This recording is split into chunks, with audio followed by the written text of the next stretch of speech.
આથી 2 દિવસ PM Modi Saudi અરેબિયાના પ્રવાસે પીએમ મોદી સાઉદી અરેબિયાના પ્રિન્સ મોહમ્મદ બિન સલમાન સાથે કરશે દ્વિપક્ષીય બેઠક.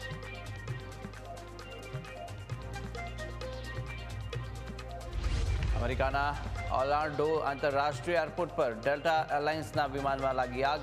આગની ઘટનામાં સદનસીબે 300 મુસાફરોના આબાદ બચાવ.